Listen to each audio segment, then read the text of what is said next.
अब कृष्ण भगवान की दूसरा कथा। एक दिन भगवान श्री कृष्ण ने देखा कि सब गोप इंद्र यज्ञ की तैयारी कर रहे हैं। उन्होंने नंद बाबा से पूछा, पिताजी आप लोग किस यज्ञ की तैयारी कर रहे हैं? लगता है कि यहाँ कोई बड़ा उत्सव होने वाला है। नंद बाबा ने कहा, बेटा भगवान इंद्र वर्षा करने वाले मेघ के स्वामी है। मेघ उन्हीं के रूप है। वो समस्त प्राणियों को दीर्पित करने वाले जल बरसाते हैं। हम लोग उन्हीं मेघपति भगवान इंद्र की पूजा करते हैं। मनुष्यों को खेती आदि प्रयत्नों का फल देने वाले इंद्र ही है। भगवान श्री कृष्ण ने कहा, पिताजी प्राणी अपने कर्म के अनुसार पैदा होता है। इसे उसके कर्म के अनुसार ही सुख दुख प्राप्ति होता है। जब सभी प्राणी अपने कर्मों का ही फल भोग रहे हैं, तब हमें इंद्र पूजा की क्या आवश्यकता है? कर्म ही गुरु है और कर्म ही ईश्वर है। इसलिए पिताजी मनुष्य को चाहिए कि वो वर्ण और आश्रम के अनुसार धर्मचरण करता हुआ कर्म का ही आदर करे। हम लोग सदा से गौ पालन ही करते आए हैं। पिताजी ना तो हमारे पास किसी देश का राज्य है और ना बड़े बड़े नगर ही हमारे अधीन है।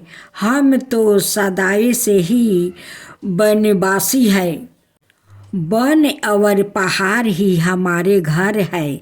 हमारे तो सबसे बड़े देवता गिरिराज गोवर्धन है। इसलिए हम लोग को गोवर्धन की पूजा करनी चाहिए। इन्हें यज्ञ के लिए जो सामग्री एकत्र की गई है, उसी में से हमें गिरिराज की आराधना करनी चाहिए। अनेकों प्रकार के पकवान बनाए जाए। वेद पाठी ब्राह्मणों द्वारा गिरिराज की प्रसन्नता के लिए हवन कराया जाए। उन्हें अनेकों प्रकार की अन्न गौ और दक्षिणाएं दी जाए। गायों को चारा दिया जाए और फिर गिरिराज गोवर्धन को भोग लगाया जाए। उसके बाद सुंदर सुंदर वस्तु और गहने पहन कर गिरिराज गोवर्धन की परिक्रमा की जाए। पिताजी मेरी तो ऐसी ही इच्छा है। ऐसा यज्ञ गौ ब्राह्मण और गिरिराज को तो प्रिय होगा ही, मुझे भी बहुत प्रिय है। वास्तव में भगवान श्री कृष्ण इंद्र का घमंड तोड़ना चाहते थे। नंद बाबा आदि गोपों ने भगवान श्री कृष्ण की सलाह को बड़ी ही प्रसन्नता से स्वीकार कर लिया। पहले ब्राह्मणों से आश्वासित वचन कहकर गिरिराज की षोडशोपचार से पूजा कराई गई। ब्राह्मणों को दक्षिणा दी गई। इसके बाद नंद बाबा के साथ सारे गोप गोपियाँ ने गिरिराज की परिक्रमा की। भगवान श्री कृष्ण गोपों को विश्वास दिलाने के लिए गोवर्धन के ऊपर एक दूसरा विशाल शरीर धारण करके प्रकट हो गए और सारी सामग्री का भोग लगाने लगे। भगवान श्री कृष्ण ने अपने इस दूसरे स्वरूप को अनाए ब्रजवासियों के साथ सवाए भी प्रणाम किया। उन्होंने कहा, देखो कैसा आश्चर्य है। गिरिराज ने सवाए प्रकट होकर हम पर कृपा की है। यह जैसा चाहे रूप धारण कर सकते हैं। जो वनवासी जीव इनका निरादर करते हैं, उन्हें यह नष्ट कर डालते हैं।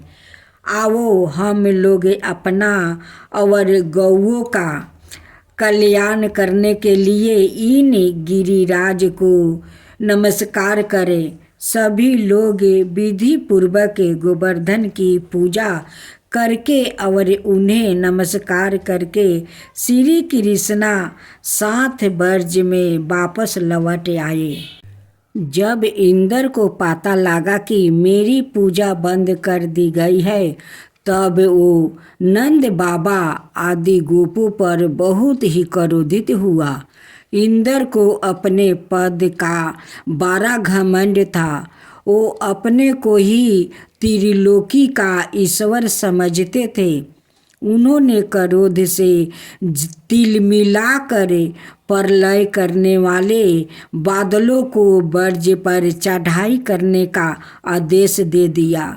उन्होंने कहा, देखो, इन जंगली ग्वालों को इतना घमंड हो गया है कि इन सबने एक साधारण मनुष्य श्री कृष्णा के बल पर मुझे देवराज इंद्र का अपमान कर डाला है।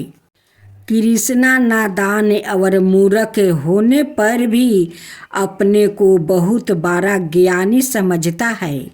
प्रलय डाकरी बादलों, तुम लोग शीघ्र जाकर इन ग्वालों का अभिमान धूल में मिला दो। उनके पशुओं का संहार कर डालो। मैं भी तुम्हारे पीछे पीछे अपने एरावत हाथी पर चढ़कर मारुद गणों के साथ आता हूँ। इंद्र ने मेघों को इस प्रकार का आदेश देकर उनके बंधन खोल दिया और वो बड़े वेग से बर्ज पर चढ़ आया और मूसलाधार पानी बरसाकर सारे बर्ज को पीड़ित करने लगा। बिजलियाँ चमकने लगी, बादल आपस में टकरा कर लड़ने लगा। भयंकर आंधी के साथ ओलो बरसाने लगे। बर्ज भूमि का कोना कोना पानी से भर गया। पशु और ग्वाल वाले ठंडे से कांपने लगे। सब लोग इस अचानक आई विपत्तियों से घबरा कर श्री कृष्णा की चरण में आए। वो लोग श्री कृष्णा से बोले, कृष्णा, अब तो इस भयानक कष्ट से तुम ही हमारी रक्षा कर सकते हो। अपने प्रेमी भक्तों की करुण पुकार सुनकर श्री कृष्णा ने खेल खेल में गिरिराज गोवर्धन को उठाकर अपने हाथ पर धारण कर लिया। इसके बाद उन्होंने गोपों से कहा, आप सभी लोग आकर गोवर्धन के नीचे आराम से बैठ जाइए। कोई भी यह ना सोचे कि पर्वत गिर पड़ेगा। आप लोग की रक्षा के लिए ही मैंने इसे उठाया है। फिर क्या था, सभी लोग गोपियाँ अपने अपने पशुओं और भोजन संग्रही के साथ गोवर्धन के नीचे आ गया। भगवान श्री कृष्णा ने लगातार 7 दिनों तक भूखे प्यासे और विश्राम की चिंता भूल कर गोवर्धन को उठाए रखा। वो एक क्षण भी नहीं हिले। श्री कृष्णा की योग माया का यह प्रभाव देखकर सब के सब आश्चर्यचकित रह गया।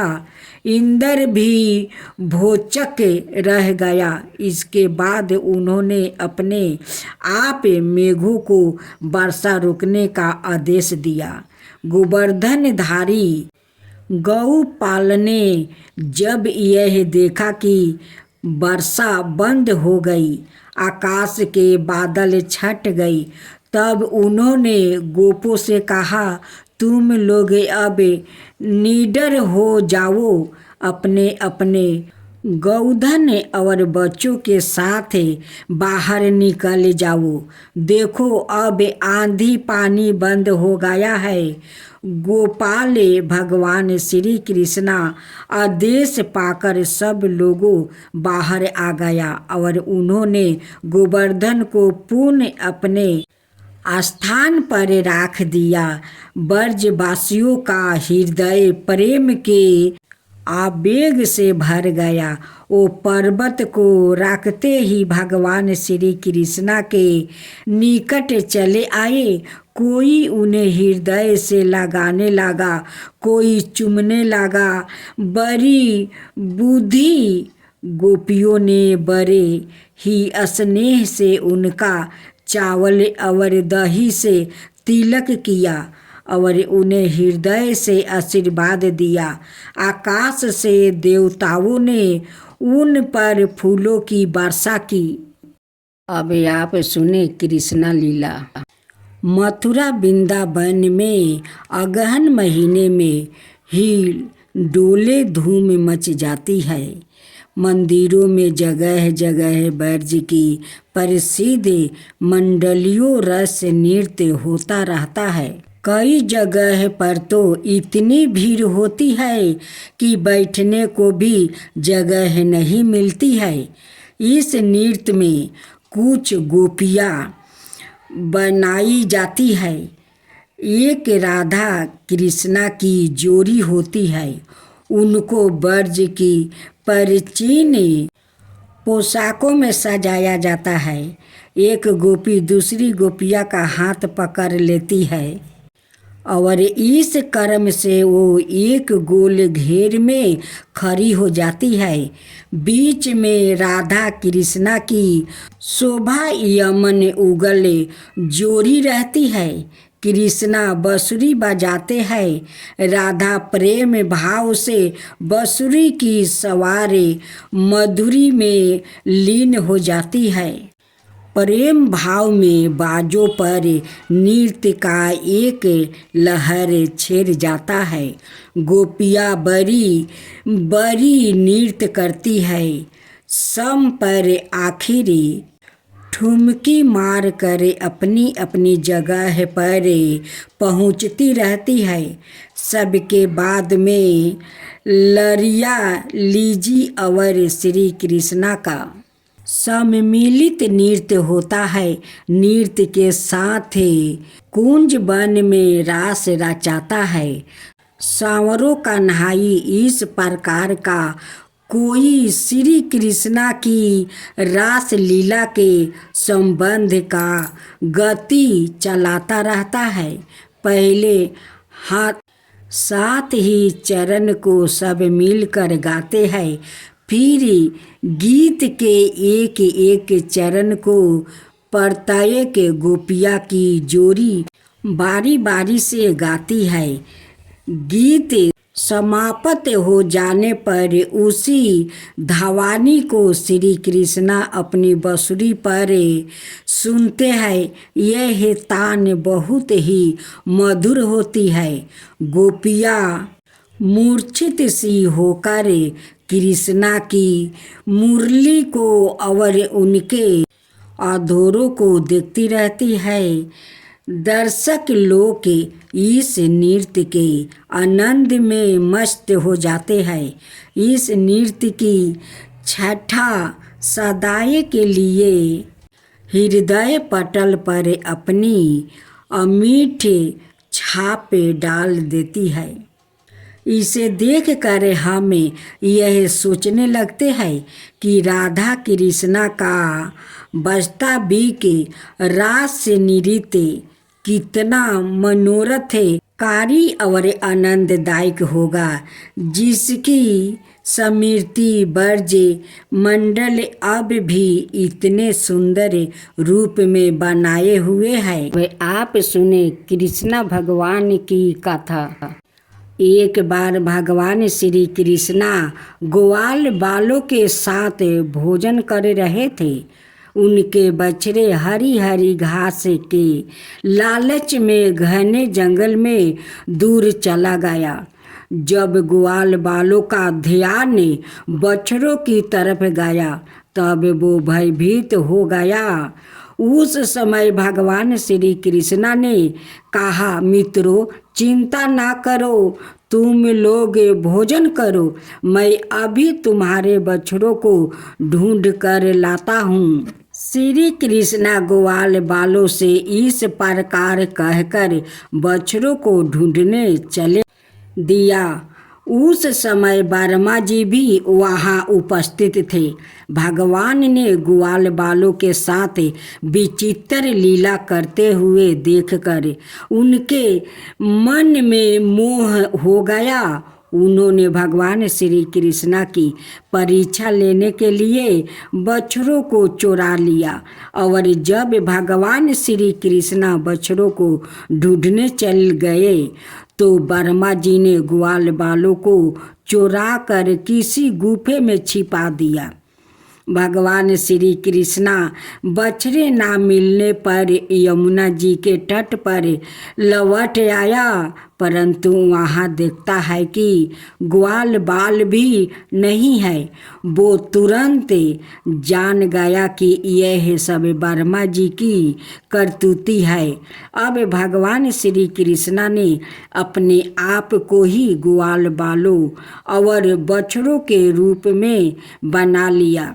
जिस समय भगवान श्री कृष्णा ने ग्वाल बालों और बछड़ों के रूप में नंद आदि की गौशालाओं में प्रवेश किया तो कोई भी उन्हें पहचान ना सका। गाय भी श्री कृष्णा रूप अपने अपने बछड़ों को दोनों स्नेह से चाटने और दूध पिलाने लगी। इस प्रकार भगवान श्री कृष्णा प्रतिदिन ग्वाल बालों और बछड़ों के रूप में बन जाते और संध्या के समय लौट आते। इस तरह पूरे 1 बरस का समय बीत गया। जब ब्रह्मा जी ब्रह्मलोक से लौटे तो उन्होंने श्री कृष्णा को ग्वाल बालों और बछड़ों के साथ पहले की भांति कीड़ा करते हुए देखा। वो सोचने लगे कि ग्वाल बालों और बछड़ों को तो मैंने चुरा कर अपनी माया से अचेत करके गुफों में बंद कर दिया था। वो अब तक वहाँ सो रहे हैं। फिर इतने ही दूसरे बालक और बछड़े कहाँ से आ गया। ब्रह्मा जी अपनी माया से भगवान श्री कृष्ण को मोहित करने चले थे, परंतु सवाए मोहित हो गया। उनके देखते ही देखते सभी ग्वाल बाल और बछड़े श्री कृष्ण के रूप में दिखाई पड़ने लगे। यह अत्यंत आश्चर्यमय दृश्य देखकर ब्रह्मा जी चकित रह गया। वो भगवान श्री कृष्ण के तेज से निस्तेज होकर मौन रह गया। यद्यपि ब्रह्मा जी समस्त विद्याओं के केंद्र है, फिर भी भगवान श्री कृष्ण को समझने में असमर्थ हो गए। उनकी आंखें मूंदी गई। भगवान श्री कृष्ण ने ब्रह्मा जी के असमर्थता को देखकर अपनी माया का पर्दा हटा लिया।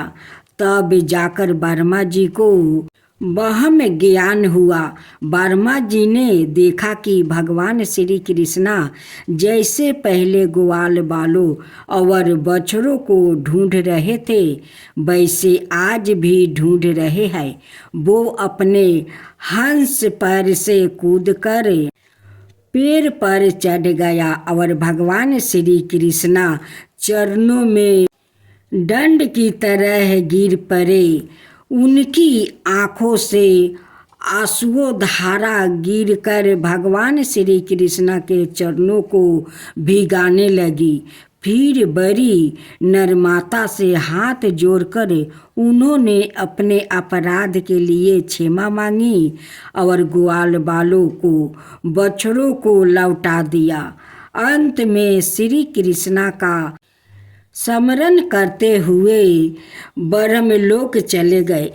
अब दूसरा अध्याय। यमुना जी में एक बहुत गहरा कुंड था। उसमें कलिया नाग रहता था। यमुना का जल कलिया नाग के विष की गर्मी से फैलता रहता, यहाँ तक कि उसके ऊपर उड़ने वाले पंछी भी झुलस कर उसमें गिर जाया करते थे। जो भी मनुष्य या पशु वहाँ का जल पीते तुरंत मर जाता था। भगवान का अवतार तो दृष्टों के संसार के लिए ही होता है। भगवान श्री कृष्णा ने देखा कि कलिया नाग विष का वेग बड़ा ही भयंकर है और उसके कारण यमुना जी विषित हो गई है। मुझे इस सर्प के भय से ब्रजवासियों और यमुना जी को मुक्ति दिलानी चाहिए। यह सोचकर श्री कृष्णा ऊंचे कदम के वृक्ष पर चढ़ गया और वहाँ से उस विषैले जल में कूद पड़े। जब बाली के नाग ने देखा कि कोई मेरे निवास स्थान में घुस आया है तो वो चिढ़ कर सामने आ गया। उसने देखा कि उसके सामने एक सांवला सोलावना बालक है। उसके पीछे स्थल पर श्री वस्त्र का चिन्ह है। वो विषैले जल में बिना भयभीत हुए आनंद से खेल रहा है। इससे कलिया नाग का क्रोध बढ़ गया। उसने श्री कृष्णा के शरीर को अपने बंधन में जकड़ लिया। जब गोप गोपियाओं ने देखा कि उनके प्रिय मित्र श्री कृष्णा को कलिया नाग ने जकड़ लिया है तो उनके प्राण मानो कंठ पर आ गया। उनकी आंखों से आंसुओं की झड़ी लग गई। माता यशोदा तो अपने लड़ले लाल के पीछे कलिया दाहे में कूदने जा रही थी, परंतु गोपियों ने उन्हें पकड़ लिया। सांप के शरीर में बांध जाने तो भगवान की एक लीला थी। जब श्री कृष्ण ने देखा कि सारे लोग मेरे लिए दुखी हो रहे हैं तो उन्होंने अपना शरीर फुलाना शुरू कर दिया। इससे सांप का शरीर टूटने लगा और श्री कृष्णा को छोड़कर क्रोध से फुफकार मारने लगा। उस समय उसके मुख से अग्नि लिपेट निकल रही थी। भगवान श्री कृष्णा उसके साथ खेलते हुए पैतरा बदलने लगा। सांप भी उन पर चोट खाने का दावा देते हुए पैतरा बदलने लगा। अचानक भगवान श्री कृष्णा कूदकर कलिया नाग के फनों पर सवार हो गया और नृत्य करने लगा। कलिया नाग के 101 कर्ण थे।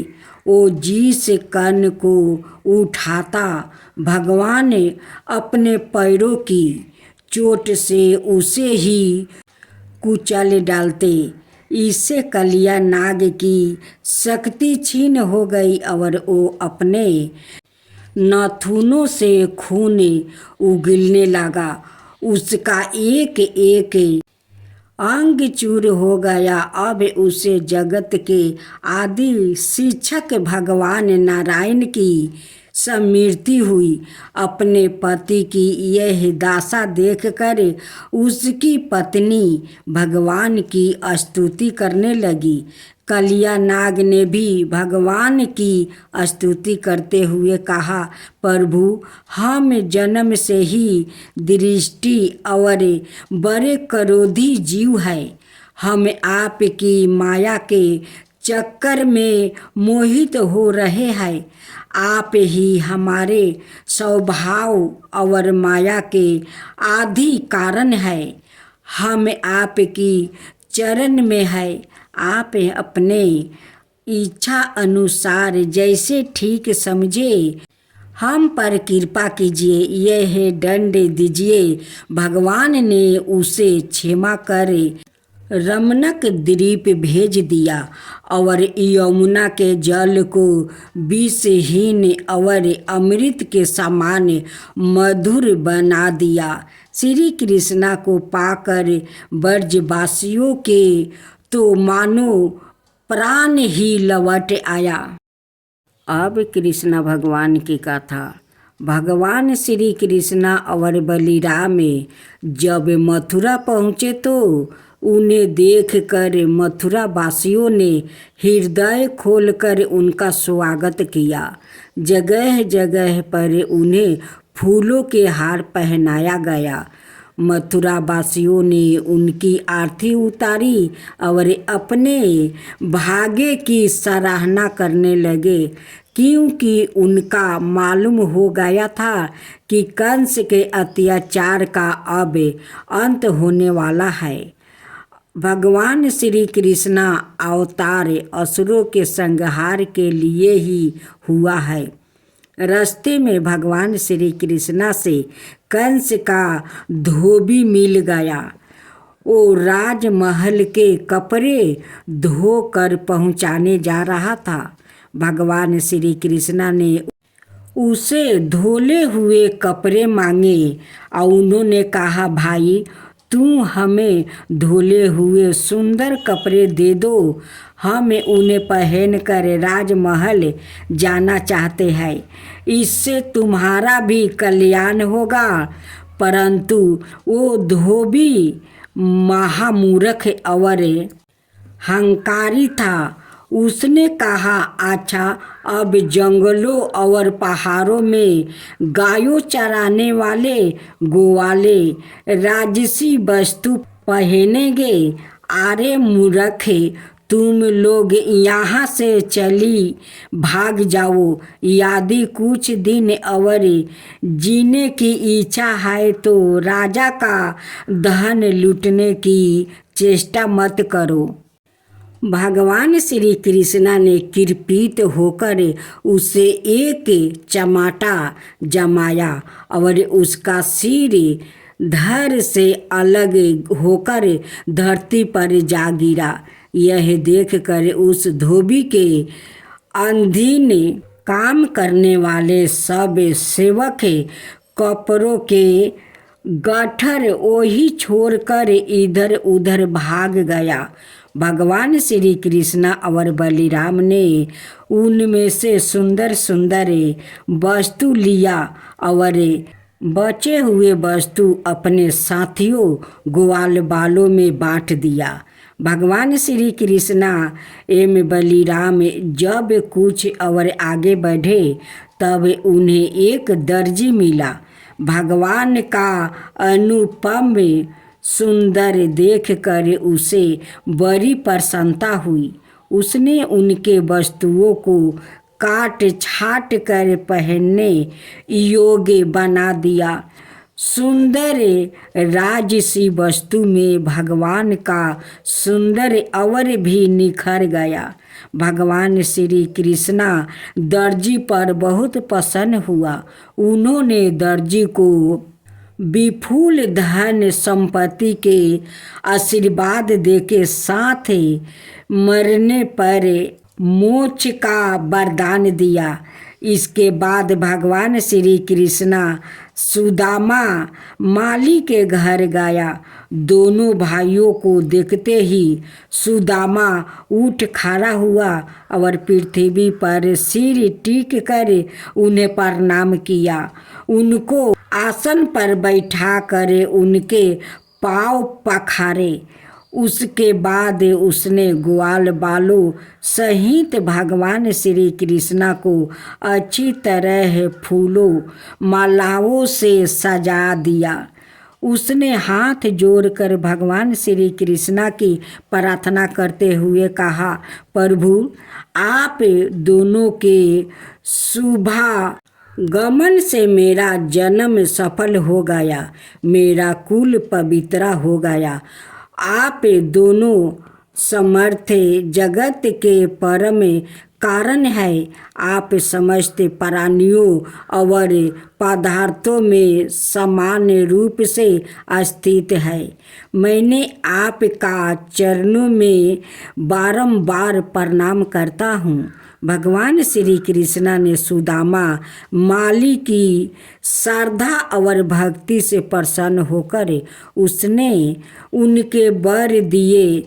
उन्होंने कहा, सुदामा मेरे चरणों में तुम्हारी अविचल भक्ति होगी।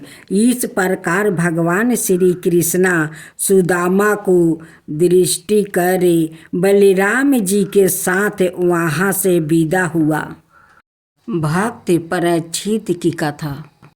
सुभद्रा कुमार अभिमन्यु महाभारत के युद्ध में गौरवों द्वारा अन्यायपूर्वक मारा गया। उस समय उनकी पत्नी महाराज विराट की पुत्री उत्तरा गर्भवती थी। महाभारत के युद्ध समाप्त हो जाने पर रात्रि के समय पांडवों शिविर में घुसकर अस्थामा ने वहां सोते हुए वीरों को मार डाला। द्रौपदी के 5 पुत्रों का भी उसने वध कर दिया। इस प्रकार गौरवों और पांडवों वंश की परंपरा का एकमात्र आधार उत्तरा का वो गर्भावस्था बालक ही था। अर्जुन ने अस्थामा को पराजित करके पकड़ लिया था, किंतु द्रौपदी के अनुरोध पर उसके मस्तक की मणि निकालकर अर्जुन ने उसे छोड़ दिया। उस समय अस्थामा की बुद्धि पाप से मलिन हो रही थी। उसने पांडवों वंश का ही नाश करने के लिए ब्रह्मास्त्र का प्रयोग किया था। उत्तरा ने जब देखा कि एक भयंकर जलता हुआ अस्त्र उनकी ओर आ रहा है, तब वो भय से व्याकुल होकर भगवान श्री कृष्णा के चरणों में गई। भगवान ने उन्हें अभय दान दिया और बालक की रक्षा के लिए वो सुरक्षम रूप से उत्तरा के गर्भ में पहुंच गया। उत्तरा के गर्भावस्था बालक ने अंगूठे के बराबर भगवान को अपने पास देखा। भगवान का श्याम वर्ण श्री अंग बड़ा ही सुंदर था। उनके शरीर पर बिजली की समान पीतांबर शोभा पा रहा था। उनके 4 हाथ थे, उनमें वो शंख चक्र गदा पर्दों में धारण किए हुए थे। अपनी गादा को चारों ओर घुमाकर अस्त्र से बालक की रक्षा कर रहे थे। बालक के 10 महीने तक बराबर भगवान को देखता रहा और सोचता रहा कि यह कौन है। जन्म का समय आने पर भगवान अदृश्य हो गए। बालक पर ब्रह्मास्त्र का थोड़ा सा प्रभाव पड़ गया। वो मारा हुआ सा उत्पन्न हुआ। भगवान श्री कृष्णा समाचार पाकर प्रसूति कागर में आया और उन्होंने बालक को जीवित कर दिया। बालक ने गर्भ में यह परीक्षण करना चाहा था कि यह कौन है। अत परीक्षित नाम रख दिया गया। परीक्षित बड़े धर्मात्मा, भगवान वृद्ध और विनयी थी। वो एक बार सामीक मुनि के आश्रम में गया। उस समय मुनि ध्यान मगन थे। परीक्षित ने कतु कवच पास में पारा हुआ, मारा सर्प मुनि के गले में डाल दिया गया। मुनि को पुत्रा ने समाचार पाकर श्राप दिया कि राजा को 7वां दिन सांप काट लेगा। राजधानी में पहुंचकर राजा को बड़ा दुख हुआ कि मैंने मारा हुआ सर्प मुनि के गले में डाला। श्राप का समाचार मिलने पर उनको ना तो बुरा लगा और ना भय ही हुआ। वो बहुत प्रसन्न हुआ। अपने पुत्रा जन्मेजय को राज्य देकर वो गंगा किनारे स्नान करते हुए बैठ गया। श्री सुखदेव जी घूमते हुए उधर आ पहुँचे और उन्होंने 7 दिनों में परीक्षित को श्री भगवत सुनाया। दक्षक के काटने से उनकी देह भस्म हो गई। जो भगवान के भक्त है उनके लिए बड़े से बड़े अनिष्ट भी अनुकूल फल देने वाला बन जाता है।